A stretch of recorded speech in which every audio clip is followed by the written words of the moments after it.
हर हर महादेव। शिव पूजन की सर्वोत्तम विधि का वर्णन। ब्रह्मा जी कहते हैं, अब मैं पूजा की सर्वोत्तम विधि बता रहा हूँ, जो समस्त अभीष्ट तथा सुखों को सुलभ कराने वाली है।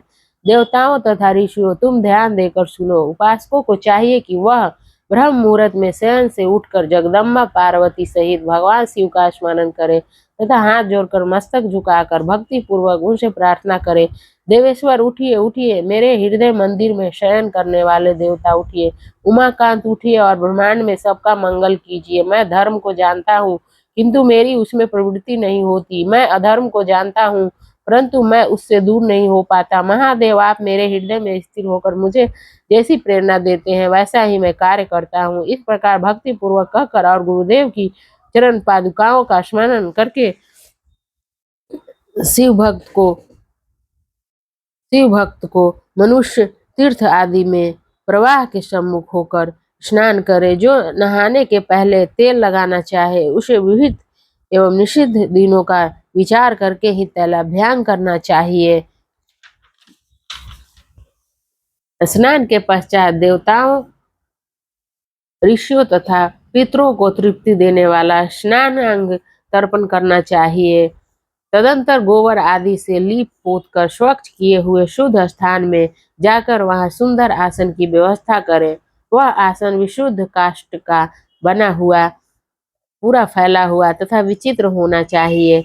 ऐसा आसन संपूर्ण अभीष्ट तथा फलों को देने वाला है। उसके ऊपर बिछाने के लिए यथा योग्य मुर्ग चर्म आदि ग्रहण करे।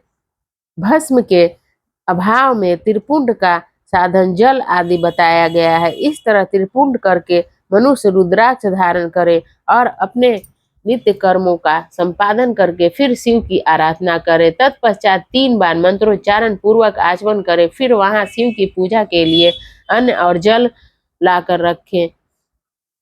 फिर गुरु का स्मरण करके उनकी आज्ञा लेकर विधिवत संकल्प करके अपनी कामनाओं को अलग न रखते हुए बड़ा भक्ति से सपरिवार शिव का पूजन करे।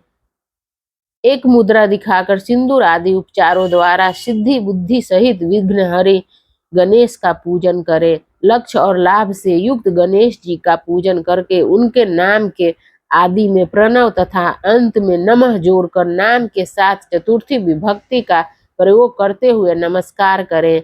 तदंतर उनसे क्षमा प्रार्थना करके पुनः भाई कार्तिकेय गणेश जी का परा भक्ति से पूजन करके उन्हें बारंबार नमस्कार करें। तत्पश्चात सदा द्वार पर खड़े रहने वाले द्वारपाल महोदय का पूजन करके सती साध्वी गिरिजा नंदिनी उमा की पूजा करें।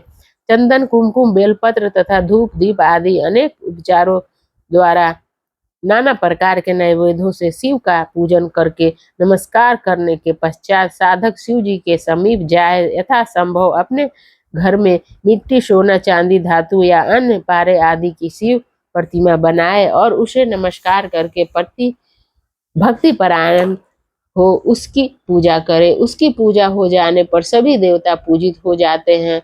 मिट्टी का शिवलिंग बनाकर विधि पूर्वक उनकी स्थापना करे। अपने घर में रहने वाले लोगों को स्थापना संबंधी सभी नियमों का सर्वथा पालन करना चाहिए।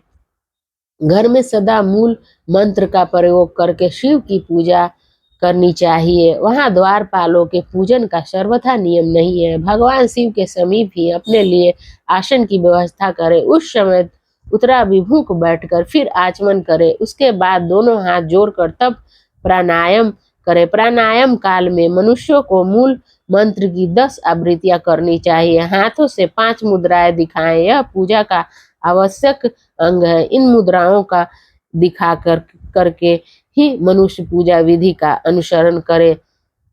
तदंतर वहां दीप निवेद करके गुरु को नमस्कार करके